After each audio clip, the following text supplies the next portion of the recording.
ของน้ำพี่น้องเอ้ยเนาะทางอันแม่น้องอันนั้นนาเรือแม่คำตาเพิ่นพี่น้องเอ้ยก็เสร็จเป็นทีเรียบร้อยแล้วเนาะทางสร้างเพิ่นเฮ็ดเบิ่งเดี๋ยวสิเข้าไปสำรวจเบิ่งก่อนพี่น้องเอ้ยมื้อนี้สร้างเพิ่นก็โทรมาว่าโอ้เฮ็ดเรียบร้อยแล้วเด้อเพิ่นว่าเนาะโอ้นี่พี่น้องเอ้ยอันนี้ห้องอาบพี่น้องเอ้ยนี่อันนี้ห้องถ่ายพี่น้องเอ้ยโอ้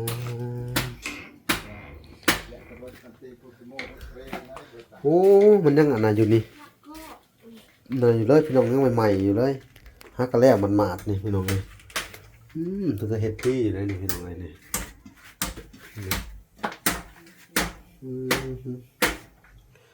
ก็โอเคอยู่พี่น้องเอ้ยเนาะแล้วเป็นทีเรียบร้อยเลยภาพมันอยู่ทางซองแม่ลูกนี่ก็ได้เฮ็ดหัวแล้วบัดนี่เนาะโอ้โดยเอาสบายดีเด้อสบายดีน้องนั่นน่ะเป็นอะไรบ้านเฮ็ดหัวโอ้ใช่ไหมไผบ้านเนาะตอกตะปูเลยบ่โอ้ขักเลยเนาะมันอ้าวดีพี่น้องเอ้ยขักอะไรที่เพิ่นก็ซอยกันเนาะทั้งสร้างก็เฮ็ดห้องน้ำแล้วแหละเนาะขักได้ทดลองแล้วบ่นี่ยังพันเข้าโอ้รักมัดกับตะปูบ่พอแน่นเนาะโอ้โหทั้งสองมือสองตีนนอนยันเข้าไปเนาะน้องนั่นน่ะเก่งว่ะพี่น้องเอ้ยเอายู่สุกอันนี้เขาชิยุโอเคสุกอีกนี่ยังเอาเด้อพายเยอะสุกอีกทุกยังแล้วค่ะสุกอีกยังละอีกเอายู่ออกไปนี่ขักแล้วบัดนี่ง้อบ่เต้นเนาะสั่นนี่เนาะยังซอนอีกหน่อยทีเขาเนาะนี่พี่น้องเลยมัดนี่บ่ห้าวหนึ่งมัดอีกไงห้าวหนึ่งพี่น้องเลยบอกไปว่าเขาไปเห็ดน้ำสางเขาเอามาข้าวไปกินน้ำในน้ำสางโอ้กอกก็สิฮักแล้วเนาะนั่นแหละเคยเป็นเห็ดกินไวบริการจะพอแล้วแบบนี้ผักว่าวัน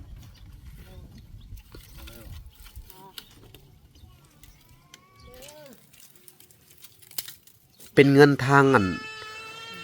พอตู้บุญจันทร์เด้อคำบุญเฮืองและกาแม่ตู้นงคำบุญเฮืองเด้อคือเก่าเด้อเพิ่นก็ได้สวยชุดเจ้ามาหลายเถื่อหลายทีเด้อแรก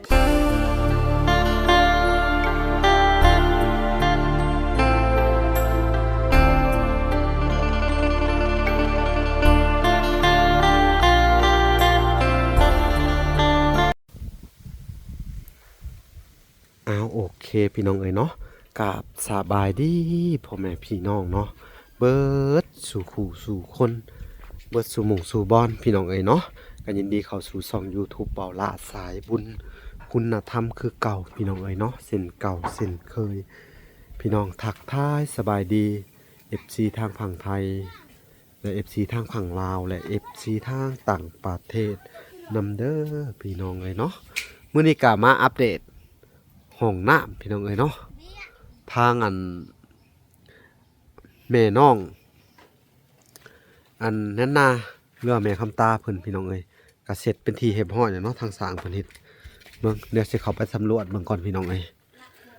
มื้อนี้สร้างเพิ่นก็โทรมาว่าโอ้เฮ็ดเรียบร้อยแล้วเด้อเพิ่นว่าเนาะโอ้นี่พี่น้องเอ้ยอันนี้ห้องอาบพี่น้องเอ้ยนี่ในห้องถ่ายพี่น้องเลย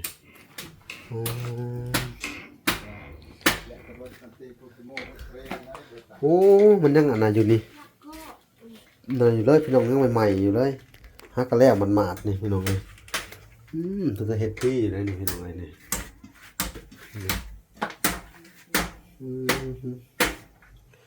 ก็โอเคอยู่พี่น้องเลยเนาะแล้วเป็นทีเรียบร้อยเลย เดี๋ยวเขาก็นี่พี่น้องโอ้คักเลยพี่น้องเลยนี่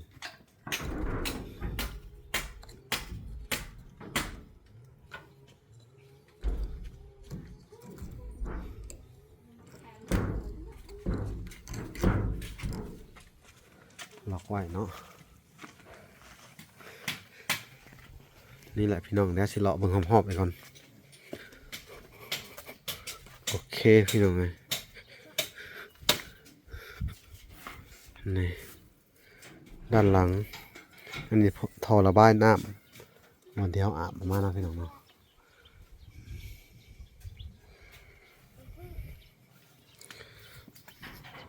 กเสร็จสมบูรณ์พี่น้องเอ้ยในราคา5 ล้านพี่น้องเอ้ยทั้งสร้างเพิ่นก็เฮ็ดเรียบร้อยนี่เนาะสิประมาณนี้แหละพี่น้องห้องน้ำ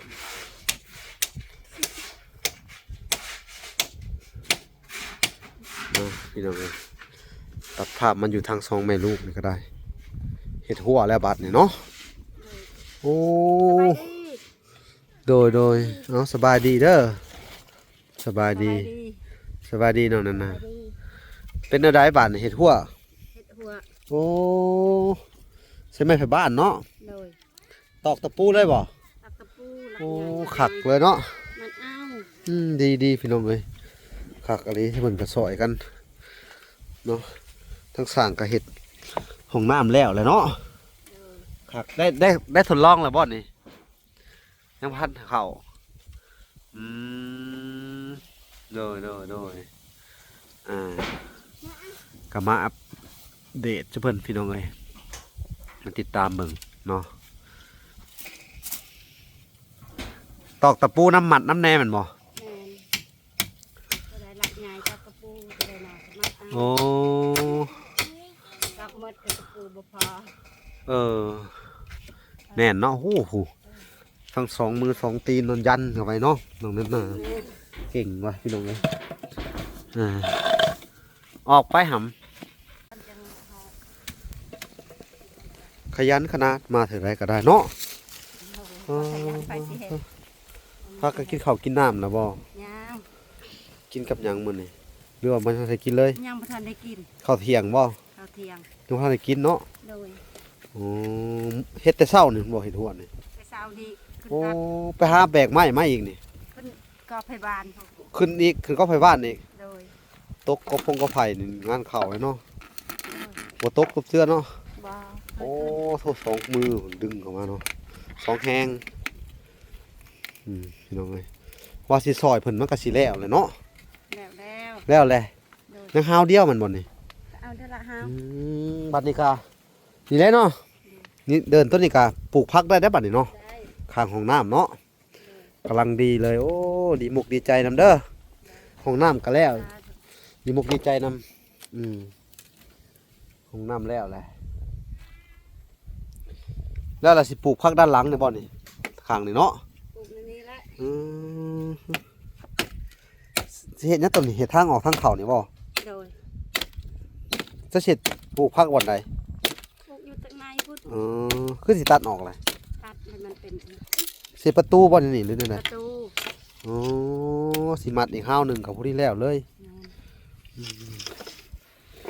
โอ้พุ่นพี่น้องเอ้ยไม้พะบ้านเอาในนี่เนาะ บ่ปลูก คือบ่เอาในกอเจ้าของนี่ ข้าเอาน้ำเพิ่นปลูก กอเจ้าของนี่เขาบ่ให้เอาบ่หรือว่า ของเพิ่นของเขาละเอาลายบ่หันเอา ในกอนี่ได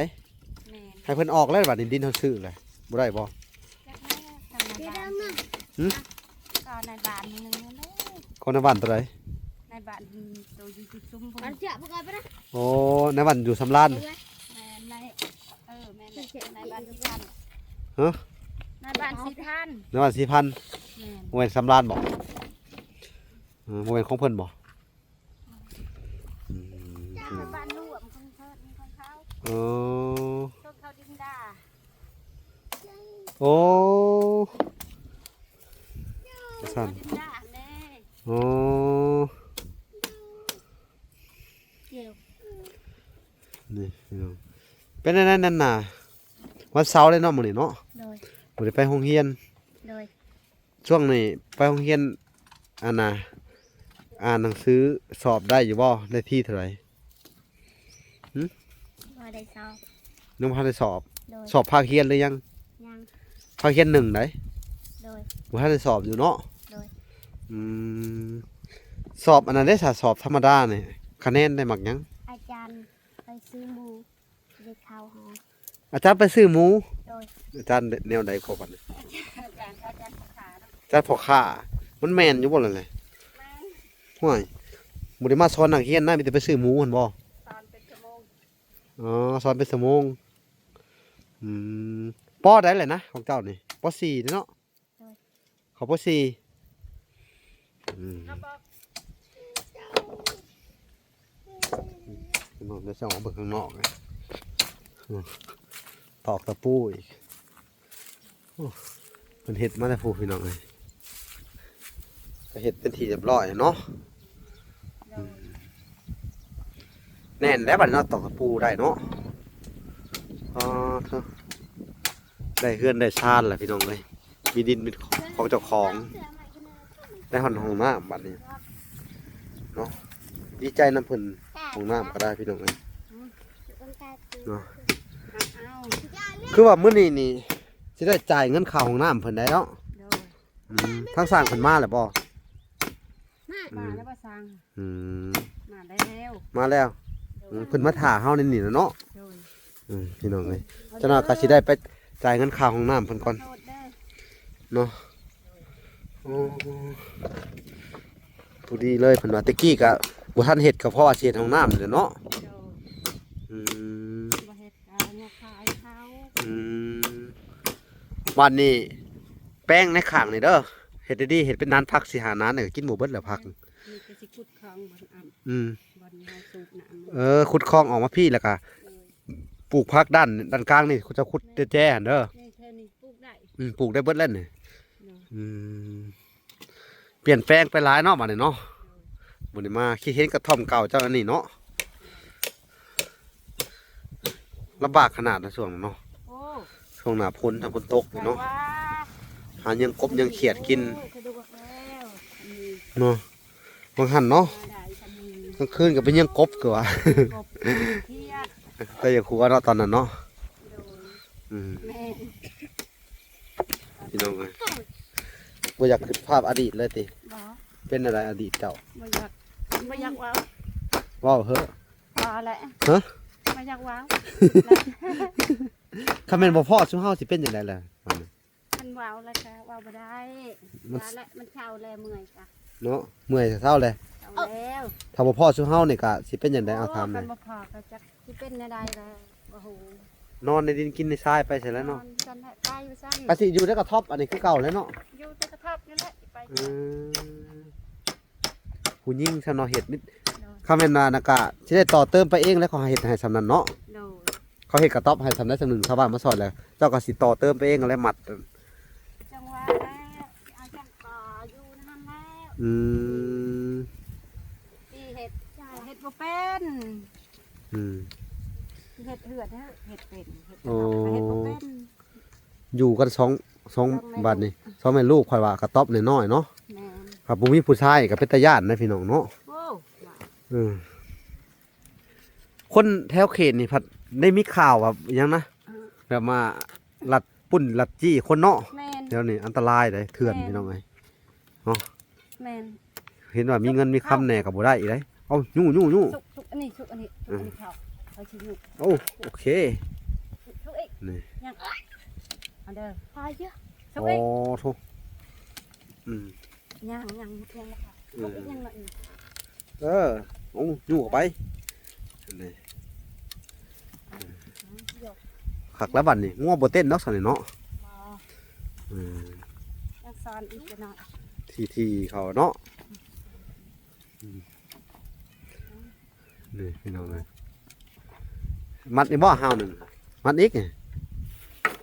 ห้าวหนึ่งพี่น้องเลย มาพี่ เนาะพี่น้องเลยเพิ่นกะนี่แหละพี่น้องเลยได้รับการช่วยเหลือเนาะจาก ผู้ใหญ่หลายๆท่าน เลย ว่าทีแรกก็ห้องไห้ออกมาพี่น้องเลยคือทุกคนก็สิเห็นเนาะคลิปแรกๆเนาะที่ทางทีมงานเฮาได้มาถ่ายในมาพบมาพ่อเพิ่น เอาไข่ เนาะก็เป็นความโชคดีของเจ้าหลายฮู้บ่ โอ้ย เนาะ แม่นี่แหละ โชคดีสุดๆเนาะ โอ้ย อืม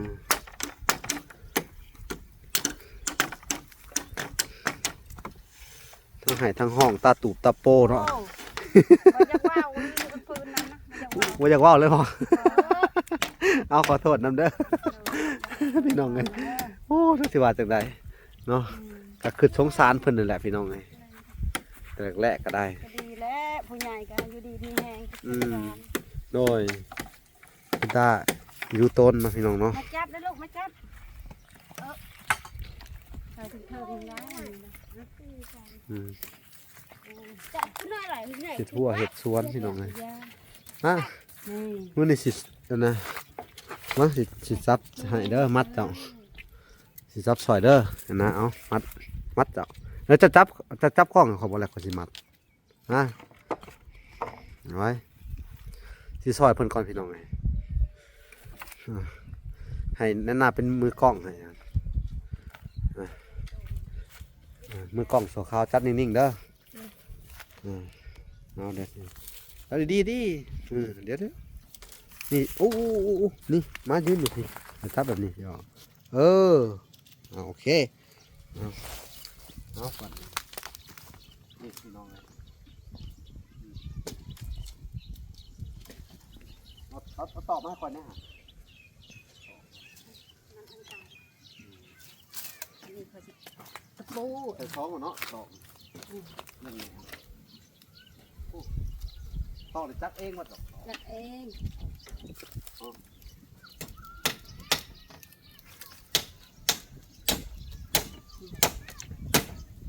นิ่งๆเด้อ แล้ว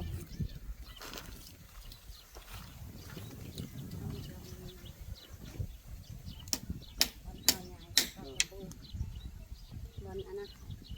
ผักใหญ่ มัดเอาตัว มันเอามันเอาอันนั้นให้หน่อยมันเอา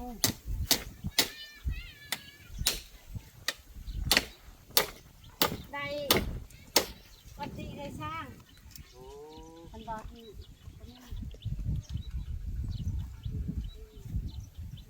นักน้อยในมือกล้อง ไปเรื่อยๆดูไปเอา ได้แม่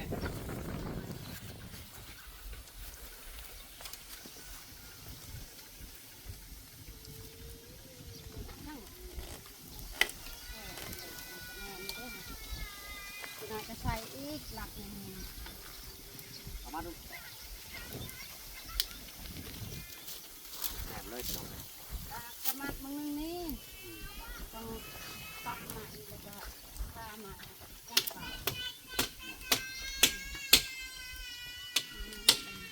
หลอกไปว่าเขาไปเห็ดน้ำสางเขาเอามาเข้าไปกินน้ำในน้ำสาง โอ้ขอบก็สิฮักแล้วเห็นเนาะ นั่นแหละเคยเป็นเห็ดไหวมันบริการจะพอแล้วเดี๋ยวนี้ ถักว่าวัน เร็ว เอาเลย อ๋อ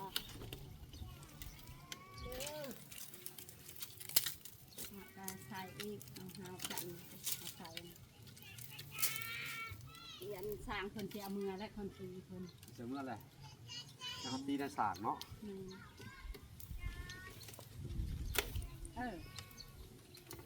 ขักมาตอกยาวขักเนาะให้จักตอก จักเอง โอ้มันขักอะไรขักแบบสิเนาะ เหนียว โอเคพี่น้องเลยเดี๋ยวเขาก็สิอันไปจ่ายเงินขาดสร้างก่อนพี่น้องเลยเนาะแล้วก็เพิ่นมาถามคนนี้เลยเนาะโอเคพี่น้องทางเวลาก็สิได้มอบเงินให้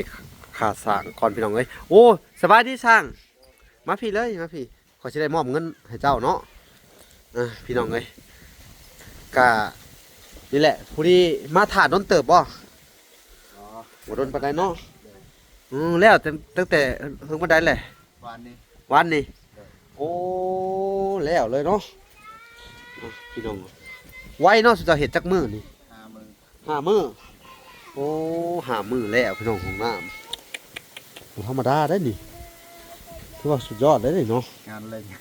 เออ ไม่ได้เล่นค อืม งานเล่นเพิ่นว่าพี่น้องแล้วเขาก็สิได้จ่าย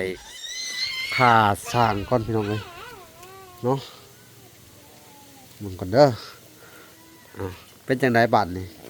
ดีใจ ฮะ ดีใจ นั่นหน้าเด้ ดีใจ สุดๆเลยบัดนี้ โดยสุดหัวใจ เอ เล อย สุดหัวใจเลยเนาะดีมุกดีใจนํเด้อลองนับเบิ่งดูเงินนี่อันนี้5ล้านโดย ครับดีครับ ลองนับเบิ่งเป็นอะไร ครบ ครบเนาะนับเป็นอันนั้นดูนับเป็นอันนั้นดูเป็นคนละคัดดูนับดูเนี่ยนาคัดหนึ่งเจ้านับได้ปะเขาเฮียนทดสอบการเขาเฮียนดู น้ำน้ เป็นได้ยังมันเสียบ่เออนับในใจบ่นับมันดังนะ ำเจ็ด เออ เก้าสิบ ต้องมาสั้นแล้วว่ะคนที่ได้หู้นำตอนสร้างบ่เสื่ออุ้ยโกงกันได้หวาย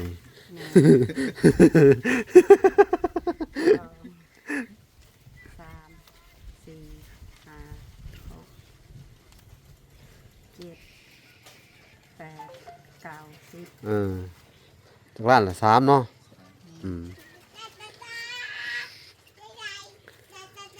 อันนี้ก็เป็นเงินทางอันพอตู้บุญจันทร์เด้อ โดย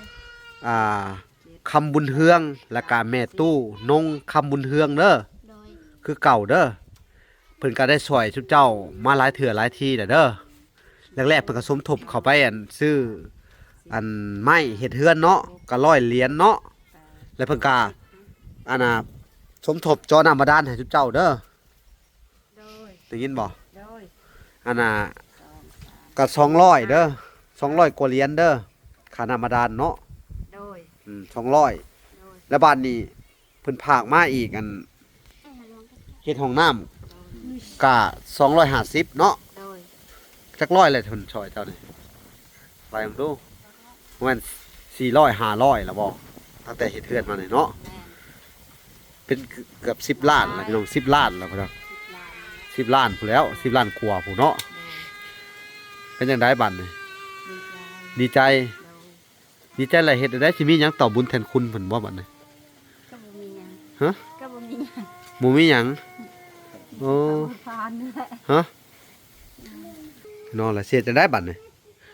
บ่มีหยังแล้วมีแต่มือ10นี่นั่นแหละอวยพรให้เพิ่นความเจ็บอย่าให้เพิ่นได้เด้อความไข้อย่าให้เพิ่นมีให้อายุมันกันยืนให้เพิ่นอยู่ดีมีแฮง สาธุเนาะโอ้ให้อายุมันยืนเนาะ โดย ให้เพิ่นร่ำเพิ่นรวยพี่น้องเอ้ยทานไปแล้วก็ไหลมาคือเก่าเพิ่นว่าเนาะทานมื้อเช้าไหลเข้ามื้อแลงพี่น้องเอ้ยเนาะเงินเพิ่นทานไปก็เป็นเงินแก้วเงินทิพย์พี่น้องเอ้ยเนาะขอให้อันบุญกุศลที่เพิ่นเฮ็ดเพิ่นสร้างไว้เนาะอันน่ะตอบแทนเพิ่นกลับมาคืนมาเนาะเป็นหมื่นเท่าแสนเท่าล้านเท่าเด้อพ่อแม่ทั้งสองท่านเด้อเนาะขอให้บุญกุศลเนาะอันไปปกป้องดูแลรักษาครอบครัวเพิ่นเนาะแล้วก็ทั้งอันพ่อตู้แม่ตู้เนาะก็ให้อยู่สุ่มกินเย็นเนาะให้สะดวกสบายเนาะให้มีแต่ความเจริญเนาะในหน้าที่การงานเจริญในศีลในธรรมเด้อพ่อแม่เนาะบุญรักษาเทวดาคุ้มครองหมู่เจ้าเนาะเอาบ่ล่ะก็บ่มีหยังที่ตอบบุญแทนคุณเพิ่นเนาะคือกันเนาะก็ดีมุกดีใจนำทุกเจ้าเด้อก็มีแต่คำอวยใส่ให้พรนี่เนาะแล้วก็นี่แหละพี่น้องเอ้ยความรู้สึกของอันคนทุกข์ยากพี่น้องที่ว่าบ่เคยได้อิหยังมาเนาะในครอบครัวเพิ่นหรือว่าในครอบครัวเฮือนแม่น้องแน่นนานี่ก็หลายๆทานพี่น้องเอ้ยที่ผ่านช่องวาลามาเนาะมีทั้งเอ่ยชื่อแน่ก็อันบ่ได้เอ่ยชื่อแน่เนาะก็ขอให้ทุกๆทานนั่นแหละเนาะมีแต่ความสุขความเจริญเนาะขอให้เจริญในศีลในธรรมเจริญในหน้าที่การงานแล้วก็หลักๆก็คือทั้งซอยเจ้าอันนี้ก็หลักๆในก็ทั้งเอ่ยลิซ่าเด้อกูที่ว่ามีเงินสมทบและรักลองมากะทั้งไอเกิดเนาะสิงหานาถแล้วก็ไอสงครามเนาะแล้วก็ทั้งอันแม่ตู้นงและคำบุญเฮืองพอตู้บุญจันทร์คำบุญเฮืองเนาะ และก็มีทั้งอันเอื้อยจันแน่เนาะจากทางอันฮ่องกงเด้อสมทบอันช่วยซื้อหลังคาเนาะและก็อันมีทั้งอันแม่ทอนแก้วเนาะเพิ่นก็สมทบตั้งแต่แรกพบเด้อซื้อข้าวของเป็นบรรเทาทุกข์เบื้องต้นเนาะแต่แรกๆเนาะอันนี้กับที่วลาว่ามานี่ก็เป็นผู้มีพระคุณของทุนเจ้าเด้อ โดย เวลาอันนั้นก็นึกถึงพระคุณเพิ่นไว้เนาะข้าวของก็ดูแลเฮือนซ่านก็อันอยู่หั่นแหละว่าง่ายเนาะคือสุนเจ้าสองแม่ลูกก็อันแบบว่าพ้นทุกข์พ้นยากและซ้ำนี่เนาะก็ซ้ำว่าต่อไปก็มีแต่อาศัยเหืออาศัยแห้งเจ้าของเด้อเนาะอาศัยเหืออาศัยแห้งเฮ็ดอยู่หากินคือเก่าตามชาวบ้านเขาแหละเนาะ ขุด กบขุดเขียดย่ำนี่ก็เนาะหาสอนปูสอนปลาหวานแหก็เป็นพี่น้องเอ้ยว่าล่ะยังเห็นเพิ่นไปหวานแหแต่เพิ่นว่าอยากได้แหแต่กี้ก็โอ้ยบ่มีงบซื้อแหให้ขอโทษขออภัยนำเด้อยามนี้ยังได้อยู่บ่หวานแหนี่เนาะ ได้อยู่เด้ อ๋อสู้ๆต่อไปเนาะนักสอนนี่มีอยู่บ่ซุมเจ้านี่ก็ได้ ยืมเอาความ ยืมเอามองใส่ได้บ่มองนี่บ่กล้า ยันมองเกี่ยวตีน ยันมองเกี่ยวตีน โดย โอ้คำว่าแหน่ะได้อยากได้เนาะ แห่อยากได้ กับดังสอนอยากได้เนาะ อยากได้ ยังบ่มีงบให้เพิ่นตะกี้เพิ่นก็ว่าอยากได้แหแต่ว่าศาลเองนะเขาว่าเนาะ สันเองก็ เขาว่ามี ครบ บ่มีครบเนาะ แห่ มีหยังแน่อยากได้อันศาลเองนี่ถ้าว่าเกิดว่า มี อืม พายสันแฮคือเก่า มีผาดผายศาลแห โดย ศาลเป็นเนาะ เป็น โอ้แล้วเป็นได้เจ้าสั่งเฮ็ดเป็นลาวบ่เจ้า บ่ ผู้ชาย บ่เป็นบ่เป็นเนาะ โดย ชายก็เป็นเป็นสาร ผู้ชายหำแขนก้นยังบ่เป็นเลยเฮาผู้เว้าอยู่นี่ยังบ่เป็นพี่น้องเลยเนาะ พอเข้าไปนี่เก่งอะไรได้ยอมรับเนาะจนเลี้ยงลูกเลี้ยงเต้าได้เนาะทอแต่ว่า สารก็เป็นบ้านไฮก็เป็น หวานแหกับเป็นในบาทนี่พี่น้องเอ้ย แต่บาง ปอ คน โท ได้เป็นเลย เนาะเก่งอะไรได้นี่พ่อแม่ทุกเจ้าและสอนให้แต่กี้เนาะ ไม่ได้สอนให้เฮียนเอาเลี้ยง เฮียนเอาเองเฮียนหาเพื่อเลี้ยงลูกนี่ได้ โดย อ๋อโดยเนาะสู้ๆต่อไปเด้อซะเด้อ โอ้ย ทางสุเฮากะ สาธุ ทีมงานเนาะกะเฮาซอยเต็มที่แหละซำนี้ก็โอ้ยดีมุกดีใจนำสุเจ้าหลายเด้อ สาธุ เนาะเอ้า โอ้ย กะมื้อนี้ก็เป็น สำนันแล้ว มื้อสันวันดีก็ว่าแม่นเนาะได้มาจ่ายค่าอันห้องน้ำห้องในคือว่าห้องนอกห้องน้ำก็เรียบร้อยเบิดเลยเนาะ โอ้ย น้ำบาดงบาดาลก็ได้แหละพี่น้องเอ้ยเนาะ โดย เอ้าพี่น้องเอ้ยบ้านนี่ก็ที่จริงก็ในเฮือนเจ้านี่ก็บ่มีไฟเนาะ บ่ แต่ก็โอ้ยพี่น้องเอ้ยเพิ่นก็จักสิเฮ็ดจังไดเนาะทางวาระก็เบิดงบประมาณแหละเด้อ โดย เนาะก็ซำนี้เฮาก็พอใจเนาะ พอใจแล้ว ถ้าบ่ได้ก็อย่ามันเฮาก็ค่อยเฮ็ดค่อยหาไปใต้กระบองไปก่อนเนาะ ไต่ตะเกียบไผ่โคมไปนั่น สู้ๆอดเอาก่อนเนาะ เอาได้ไผ่โคม พี่น้องเอ้ย ไป มันก็เป็นมูลค่าหลาย ไปสร้งหมู่แล้วก็ใต้ไปขอสร้างน้ำเพิ่น โดยเนาะบ่เป็นหยังเด้อ โดย แต่โบราณเขาก็ยังอยู่ได้เด้ แม่น อันเฮาใต้ตะกี้กระบองเนาะ อันนี้ก็ ยังบ่ทันได้มีไฟฟ้า แล้ว แม่นบ่เลย โดย ตะกี้โบราณเฮาตะกี้แต่พ่อแต่แม่นี่โอ้ยแต่กระบองแล้วตะกี้เนาะแต่ตะเกียงบางคนก็อันน่ะกระบองคู่ใส่เฮือนไผใหม่ก็มีเนาะ กระบอง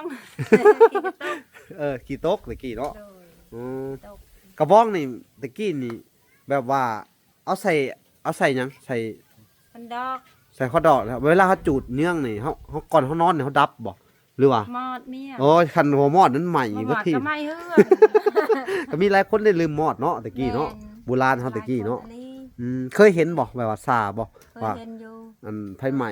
กระต๊อบบ่เรือใหม่เฮือนอหยังประมาณ เค นี้ ย เนาะ ใส่อยู่ เคยเนาะเกิดทันเนาะเจ้าเนาะ โดย อืม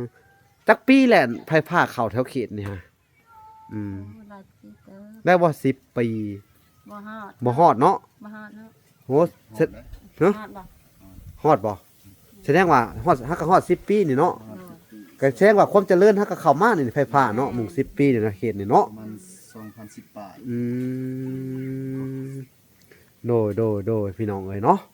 เอ้าจังได๋ก็สู่ต่อไปเด้อแม่คำตาน้องนั้นน่ะเนาะก็นี่แหละผู้ใหญ่ที่บ่ล่ะอันน่ะเอ่ยมานี่แหละพี่น้องที่ว่าซอยนะทางอันผ่านทางช่องบ่ล่ะพี่น้องแหละแต่ว่าทางช่องอื่นก็ทางบ่น้อยบ่พร กะบุ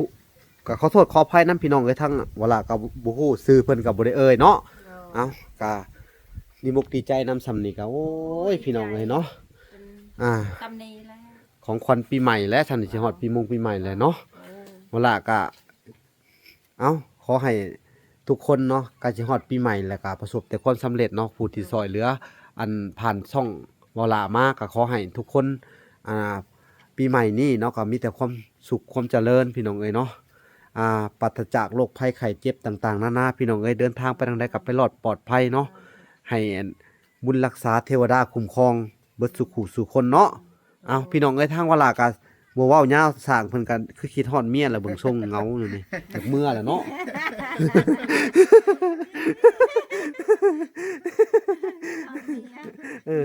คือหนาวเนาะก็สิมอบให้อันสร้างเพิ่นเลยน้องนั่นน่ะให้มอบให้เพิ่นเลยให้นับเพิ่มขึ้นอีกก็ได้เอามอบให้โน้ยนับขึ้นอีกก็ได้แน่เจ้าว่าน้องนั่นน่ารักเอากับบ่ฮู้จักมั้ย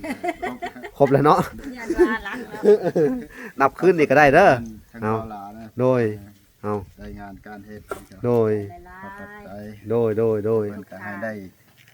งานการงานเฮ็ดคือกันโดยกลับไปต่อพุ่นแหละน้องลินดาพุ่นเนาะโดยโอ้ยท่านน่ะก็ว่าแรกๆก็ว่าสิให้ทั้งสร้างเฮ็ดแต่ว่ามันก็ยันเจ้าก็บ่ว่างก็เลยว่าทางบ่น้อยเพิ่นก็ให้ทั้งอันสร้างอื่นเฮ็ดแทนก็ต้องขอโทษขออภัยนำเด้อที่จริงก็ไว้ใจนำสุเจ้าหั่นแหละแต่เฮ็ดเฮือนเฮ็ดซ่านกันเด้อบ่เป็นอย่างรักของเราแบ่งกันแล้วโดยอยู่บ้านแน่เจ้าก็มันมีงานหลายเนาะเพราะว่าสร้างเพิ่นเฮ็ดดีพี่น้องอยู่ไสก็เรียกหาเพิ่นพี่น้องโอ้ยรู้สึกว่างานเจ้าสิหาหลังผมจังนี่แม่นนะนั่นแหละโอ้จ่อคิวจ้ะพี่น้องคนที่จะจ้างเพิ่นนี่เนาะถือว่าเฮ็ดดีเนาะ2หลัง3หลังพุ่นเด้จ่อคิวกันเนาะแต่เอาใจใส่ทั้ง FC เราลาอีกก่อนโดยโอ้ยสู้เด้อสร้างเด้อสู้ต่อไปมีหยังกะอันคือเก่าหั่นแหละเฮาก็ยังสิไปเจอกันอยู่ทางอันครอบครัวน้องลินดากัญญาคือเก่าเนาะไปพบพ่อกันอยู่พุ่นแหละพี่น้องเอ้ยเนาะกะเฮากะยังสิมาติดตามเบิ่งอยู่ครอบครัวนี่ก็ได้มาติดตามเบิ่งเรื่อยๆแล้วก็มาอัปเดตเบิ่งซุเพิ่นเนาะจะได้กะเฮ็ดหัวเฮ็ดสวนเด้อบัดนี้มอบหน้าที่ให้ทุกเจ้าดูแลเอาห้องน้ำเอาไปใช้บริการลองมึงดูไปเทน้ำเทหยังมึง ไปลองมึงดูสะดวกสบายมึงดูว่าเอาสั่งขอบใจเด้อสั่งเด้อเดินทางปลอดภัยทุกเจ้า2คนเข้าไปโลด เป็นจังไดมันก็สะดวกสบายอยู่บ่เป็นจังไดบาดนี่เปิดห้องน้ำใหม่โอ้คักอยู่พี่น้องเอ้ยเนาะคักเรียบร้อยแล้วโอ้เนาะกะอันนั้นเด้อล่างโถส้วมนี่มันอยากเก่ากับคัดออกแนงแน่คัดออกไปลองไปล่างมาดูมันจะออกบ่เอาสไลด์เอายังนี่พี่น้องเลยเอาสไลด์ถูเบิ่งบ้านนี้เอาน้ำยามาล้างมึงโอ้ยเขาว่าเฮ็ดอ่างคือสิคักเนาะบ่มีดินบล็อกมันเบิดก่อนเนาะมันบ่มีอ่างพี่น้องแต่ห้องอาบอยู่แต่ว่าต้องบันไดก่อนจะเฮ็ดใส่กระถางเอาก็ได้บ่ก็อ่างก็ได้บ่สิก็ได้บ่ได้เฮาใส่กระถางเอาหมดแล้วก็เฮาเนาะที่ยังบ่อยู่คักบ่บัดสิเป็นจังไดคักถึกใจอยู่บ่ซำนี่ถึกใจโอ้ยเนาะพี่น้องเอ้ยเนาะแห้งแล้วบ่นี่ฮะแห้งกันเนาะโอ้พี่น้องแน่นหนาโอ้อุ่นได้พี่น้องเอ้ยยามหนาวนี่เขามานอนพี่เด้อเจ้าอุ่นขนาดพี่น้องเขาไปแล้วอุ่นรถพี่น้องเอ้ยบ่หยอกเพิ่นยามนะลมบ่เข้าดีเนาะอุ่นอะไรได้พี่น้องเอ้ยลมว่อยๆอยู่หนาวเนาะเบิ่งสูบน้ำเลยเท่านี้ไปได้เขาไว้ไปทดลองของน้ำใหม่มึงดูพี่น้องเลยถือว่าใหญ่พอสมควรพี่น้องเลย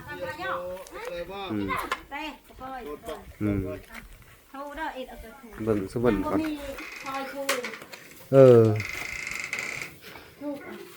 นี่พี่น้องมีรถอันเด้มีรถทำสปอร์ตมันก็สิล่างมันนะปากสวมเพื่อก็ใส่ท่อให้พี่น้องเอ้ยดิท่อรอดไปผู้ท นี่คักอะไรพี่น้อง เดียวพี่ ไม่เอี่ยมเลยห้องน้ำมันยังบ่ทันได้ใช้บริการเลยเนาะ เปิดครั้งแรกเลยฮะก็เปิด เริ่มใช้แล้ว3 มื้อแรงเลยบ่ให้มันแห้งกันบ่ถ้ามีน้ำโอ้บ้าอันนี้ได้ทางเลนทางอีจังบนน้ำ โอ้ปันนั้นจังใช่ โดย ใช้ทางหนึ่งต่อใส่ทุกคุณเลย อันนั้นเนาะ สูบน้ำบ่ได้นี่ เสียเรียนแล้วก็เสีย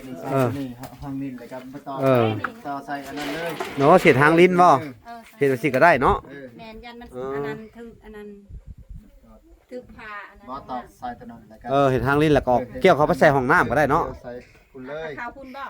บัดเขาต่อเอาดอกใส่ตัวนี้ให้มันเข้าไปใส่ห้องน้ำเลยก็ได้ใส่คุณเลยบัด ก็คือตรง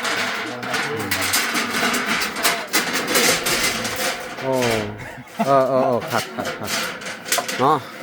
ยังบ่ให้เข้า ความข้น ยัง กับ ทานสิเฮ็ด มาจะส่วนบ่เป็นน้ำใส่ แม่น สิให้เข้ายังให้เข้ายังบ่อาบ โอเคมีแต่ว่าดูแลเอาบัดนี่รักษาเอา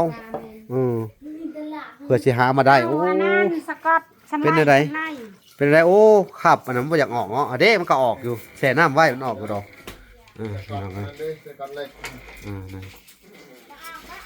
เด้ออกอยู่น่ะเอาสไลด์อ่ะ ใส่หน้ามันดีมันก็ออกไปอยู่คู่ออกเยื่อยนี่ สกัดเล็ก เด้อไม่อยาก